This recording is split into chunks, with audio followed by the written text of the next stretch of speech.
মানবতাবিরোধী অপরাধের মামলায় হাসানুল হক ইনুর 10 বছরের কারাদণ্ড, সাজা পর্যাপ্ত হয়নি, আপিল করবে প্রসিকিউশন। পাশ হল 2026-27 অর্থ বছরের বাজেট, জুয়া প্রতিরোধ বিল 2026 সংসদে অনুমোদিত। দেশের আইনশৃঙ্খলা পরিস্থিতি এখন বেশ ভালো, দাবি স্বরাষ্ট্রমন্ত্রীর। তিস্তার ভাটিতে আরেকটি ব্যারেজ নির্মাণের কথা ভাবছে সরকার। কার্যক্রম নিষিদ্ধ, আওয়ামী লীগের রাজনীতি করার সুযোগ নেই, জানালেন তথ্য উপদেষ্টা। চট্টগ্রাম 4 আসনে বেসরকারিভাবে বিজয়ী বিএনপির আসলাম চৌধুরীর প্রার্থিতা বাতিল আপিল বিভাগে। প্রতিবাদে সীতাকুণ্ডের চট্টগ্রাম ঢাকা মহাসড়ক অবরোধ, দীর্ঘ যানজটে চরম দুর্ভোগে যাত্রীরা। দেখছিলেন ক্রাউন সিমেন্ট সংবাদ শিরোনাম, এবার বিস্তারিত। জুলাই গণ অভ্যুত্থানে কুষ্টিয়ায় 6 জনকে হত্যা সহ 8 অভিযোগে দায়ের করা মানবতাবিরোধী অপরাধের মামলায় জাসদ সভাপতি হাসানুল হক ইনুকে 10 বছরের কারাদণ্ড দিয়েছে আন্তর্জাতিক অপরাধ ট্রাইব্যুনাল। দুটি অভিযোগে 1 লাখ করে 2 লাখ টাকা অর্থদণ্ড দেয়া হয়েছে। ফরমাইশি রায়ে বলেছেন ইনু সাজা পর্যাপ্ত না হবার কারণে রাষ্ট্রপক্ষ আপিল করার কথা জানিয়েছেন। আরও জানাচ্ছেন সৈকত সাদিক। কড়া নিরাপত্তার মধ্য দিয়ে রায় শুরু হওয়ার অনেক আগেই মঙ্গলবার ট্রাইব্যুনালে নিয়ে আসা হয় কার্যক্রম নিষিদ্ধ আওয়ামী লীগ সরকারের সাবেক মন্ত্রী হাসানুল হক ইনুকে। বেলা 1:30টার পর তাকে তোলা হয় এজলাসে। বিচারপতি নজরুল ইসলাম চৌধুরীর নেতৃত্বাধীন ট্রাইব্যুনাল 2-এ এই রায় পড়া শুরু হয়। বিটিভি সরাসরি সম্প্রচার করে রায়। মামলার একমাত্র আসামি জাতীয় সমাজতান্ত্রিক দল জাসদ সভাপতি ও সাবেক মন্ত্রী হাসানুল হক ইনুর বিরুদ্ধে মোট 8টি অভিযোগ আনা হয়। এর মধ্যে 3 নম্বর অভিযোগ সাক্ষী রাইসুল হক সহ ভুক্তভোগীদের রাজনৈতিক নিপীড়ন, নির্যাতন ও আহত করার দায়ে আসামি ইনুকে 10 বছরের কারাদণ্ড দেয় ট্রাইব্যুনাল। একই সঙ্গে 6 ও 7 নম্বর অভিযোগে ষড়যন্ত্র, প্ররোচনা ও দুষ্কর্মের দায়ে 1 লাখ টাকা করে 2 লাখ টাকা ক্ষতিপূরণ এবং উভয় চার্জে 10 বছরের কারাদণ্ড দেয়া হয়।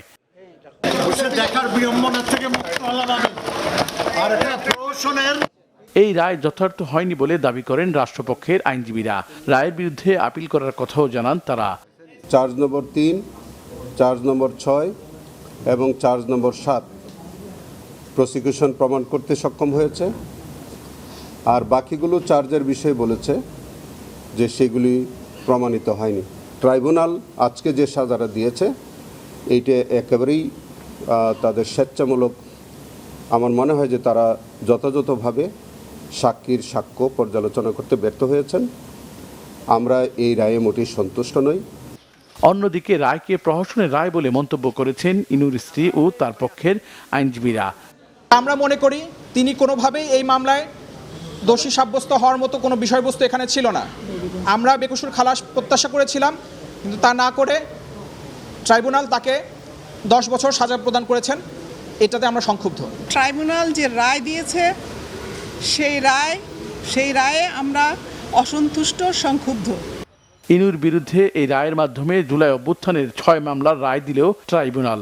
আন্তর্জাতিক অপরাধ ট্রাইব্যুনালের আইন অনুযায়ী এই রায়ের বিরুদ্ধে 1 মাসের মধ্যে সর্বোচ্চ আদালতে আপিল করার সুযোগ পাবেন জাসদ সভাপতি।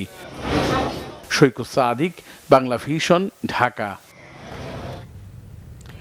নির্দিষ্টকরণ বিল পাশের মধ্য দিয়ে জাতীয় সংসদে পাশ হয়েছে 2026-27 অর্থ বছরে 9,38,000 কোটি টাকার বাজেট। স্পিকার হাফিজউদ্দিন আহমেদের সভাপতিত্বে কণ্ঠভোটে নতুন অর্থ বছরের বাজেট পাশ হয়। এই বাজেট কার্যকর হবে 1 জুলাই বুধবার থেকে। নতুন বাজেটে কর, ভ্যাট ও বিনিয়োগ সহ বিভিন্ন বিষয়ে কয়েকটি গুরুত্বপূর্ণ পরিবর্তন আনা হয়েছে।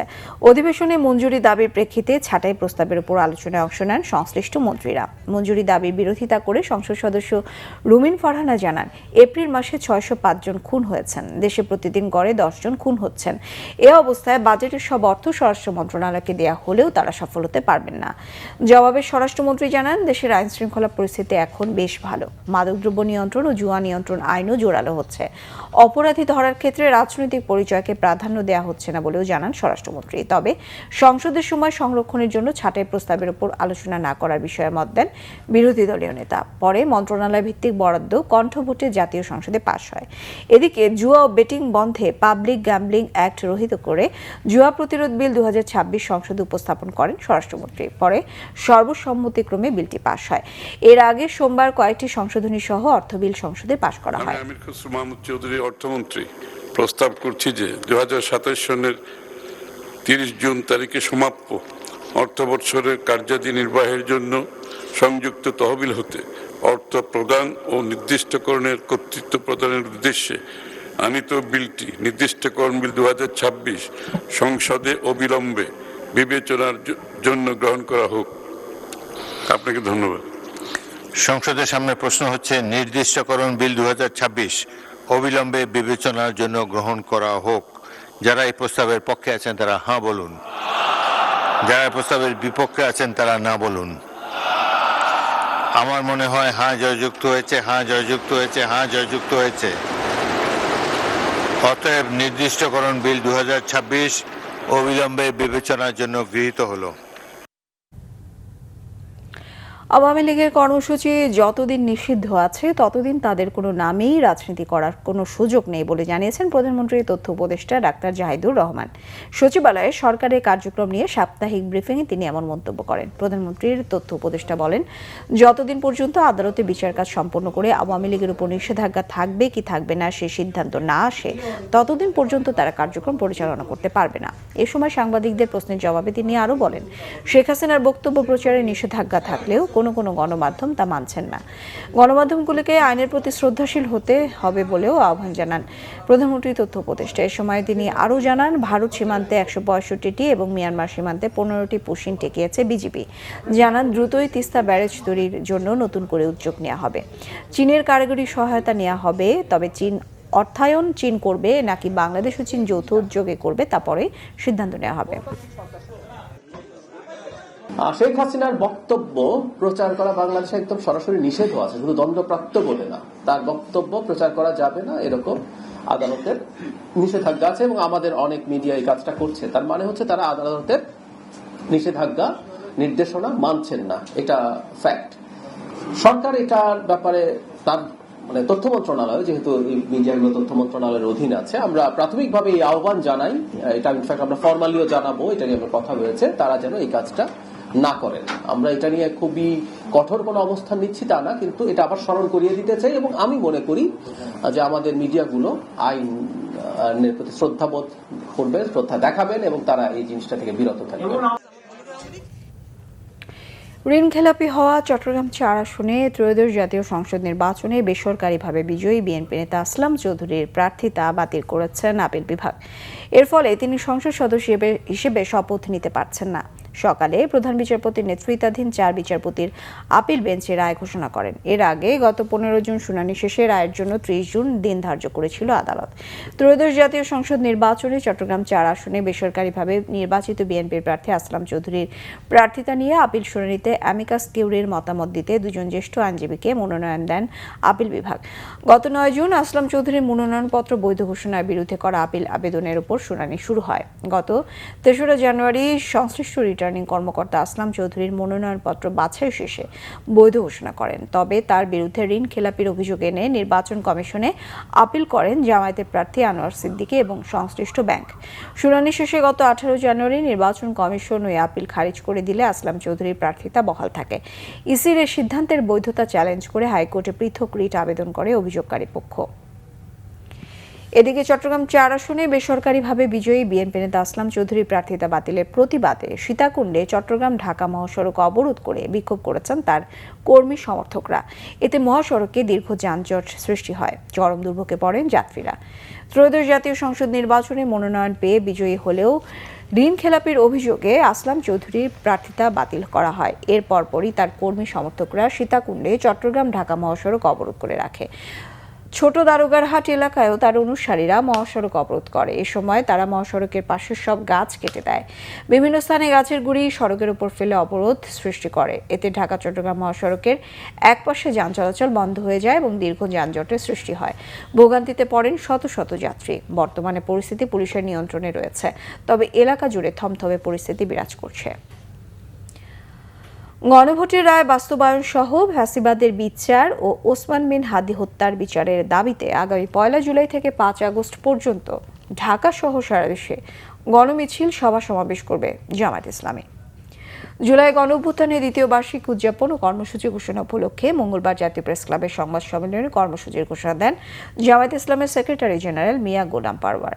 তিনি আরও জানান, ফ্যাসিবাদের বিরুদ্ধে আন্দোলন ও ত্যাগের স্মরণে পর্যায়ক্রমে 24 জুলাই আন্দোলনে আহত ও পঙ্গু পরিবারের সাথে স্মৃতিচারণ ও দোয়ার আয়োজন করা হয়েছে। 11 দলের উদ্যোগে রাজধানী সহ দেশের জেলা উপজেলায় সমাবেশ ও মিছিল করা হবে। কাতারে সড়ক দুর্ঘটনায় নিহত 5 বাংলাদেশি মরদেহ পরিবারের কাছে হস্তান্তর করা হয়েছে। সকাল 7:15 বাংলাদেশ বিমানের একটি ফ্লাইটে মরদেহগুলো সিলেট MAG ওসমানী আন্তর্জাতিক বিমানবন্দরে পৌঁছায়। একসঙ্গে 5 জনের মরদেহ স্বজনদের কাছে হস্তান্তরের দৃশ্যে ভারী হয়ে ওঠে বিমানবন্দর এলাকা। মরদেহ গ্রহণ করতে বিমানবন্দরে উপস্থিত ছিলেন নিহতদের স্বজন, স্থানীয় জনপ্রতিনিধি, সামাজিক ও রাজনৈতিক ব্যক্তিবর্গ। প্রয়োজনীয় আনুষ্ঠানিকতা শেষে অ্যাম্বুলেন্সে করে মরদেহগুলো নিজ নিজ গ্রামের বাড়িতে পাঠানো হয়। গত 21 জুন কাতারে এক মর্মান্তিক সড়ক দুর্ঘটনায় প্রাণ হারান 5 বাংলাদেশি। তারা সবাই দরিদ্র পরিবারের উপার্জনক্ষম সদস্য ছিলেন। তাদের মৃত্যুতে শুধু 5টি পরিবারই নয়, শোকাহত পুরো কানাইঘাট। এদিকে নিহতদের পরিবারের প্রতি গভীর সমবেদনা জানিয়ে সবার সঙ্গে সমন্বয় করে প্রয়োজনীয় সহযোগিতার আশ্বাস দিয়েছেন সংসদ সদস্য মুফতি মাওলানা আবুল হাসান। এছাড়াও নিহত প্রত্যেকের পরিবারকে প্রাথমিকভাবে 35,000 টাকা আর্থিক সহায়তা দেওয়া সহ পরবর্তীতে আরও 3 লাখ টাকা অনুদান দেওয়া হবে বলে আশ্বাস দিয়েছে ওয়েজ ওনার্স কল্যাণ বোর্ড।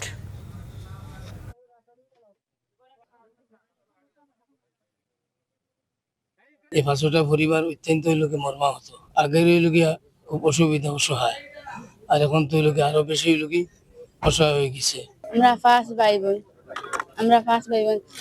আমরা অনেক টাকা হারিয়ে, আর আপনারা আমার আব্বা লাগে দোয়া করবা। অবশ্যই তাদেরকে আমরা সহযোগিতা দেওয়ার চেষ্টা করবো, কারণ 5টা পরিবার, কারণ তাদের পরিবারের যারা আছে সন্তানাদি, তাদের মুখে হাসি ফোটানোর জন্য তো তারা বিদেশ গিয়েছিল। এমত অবস্থায় তাদেরকে সহযোগিতা করার চেষ্টা করবো। দিনাজপুরের হিলিতে মাদ্রাসা পড়ুয়া 10 বছরের শিক্ষার্থীকে ধর্ষণ চেষ্টার অভিযোগে সাজ্জাদ হোসেন নামে এক ব্যক্তিকে আটক করেছে হাকিমপুর থানা পুলিশ। উপজেলার বোয়ালদার ইউনিয়নের বইগ্রাম থেকে সকালে ওই ব্যক্তিকে আটক করা হয়।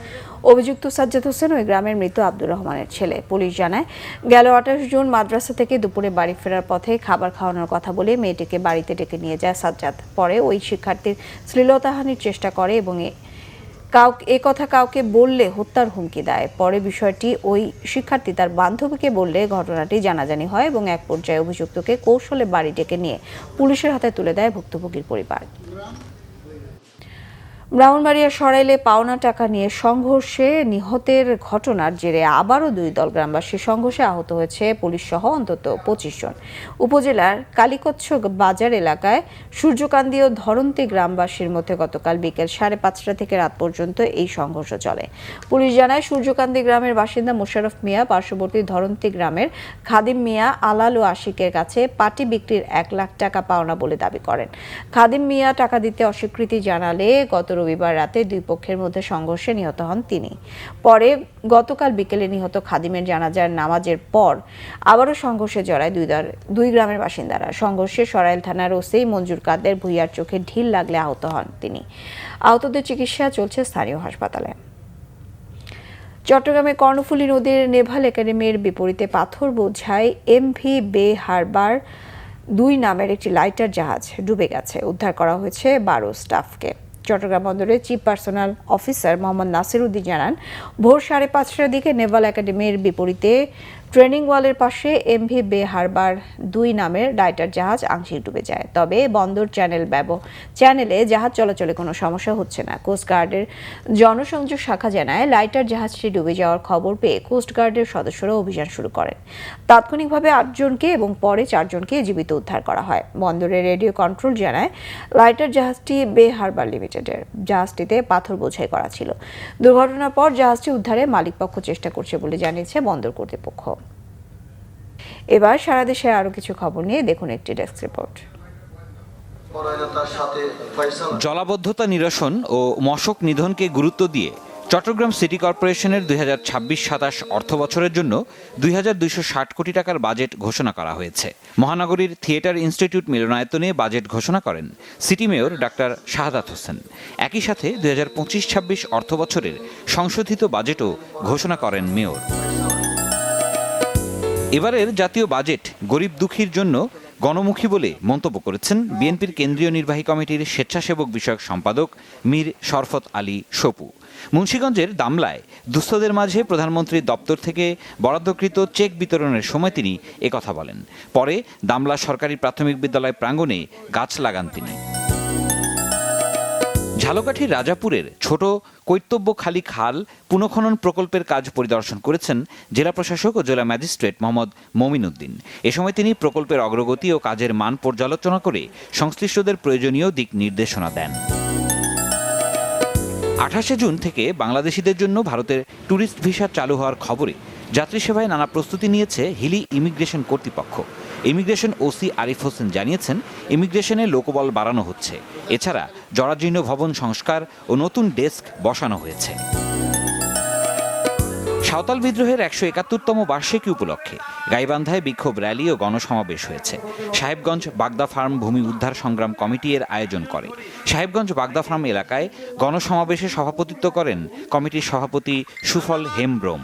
প্রধান অতিথি ছিলেন বাংলাদেশের কমিউনিস্ট পার্টি সিপিবির সহসভাপতি কমরেড আমিনুল ফরিদ। ময়মনসিংহের গফরগাঁওয়ের দক্ষিণাঞ্চলের 8টি ইউনিয়ন নিয়ে প্রস্তাবিত আদর্শ নগর উপজেলা অনুমোদনের খবরে আনন্দ মিছিল করেছেন স্থানীয়রা। এ উপলক্ষে কান্দিপাড়া এলাকায় অনুষ্ঠিত হয় আনন্দ মিছিল ও গণসমাবেশ। এতে স্থানীয় বিএনপির নেতাকর্মী, বিভিন্ন শ্রেণী পেশার মানুষ এবং বিভিন্ন স্কুল কলেজের শিক্ষার্থীরা অংশ নেয়। সিরাজুম মনির শুভ, বাংলা ভিশন, নিউজ ডেস্ক। সংবাদ শেষ করব ক্রাউন সিমেন্ট শিরোনামগুলো আর একবার জানিয়ে।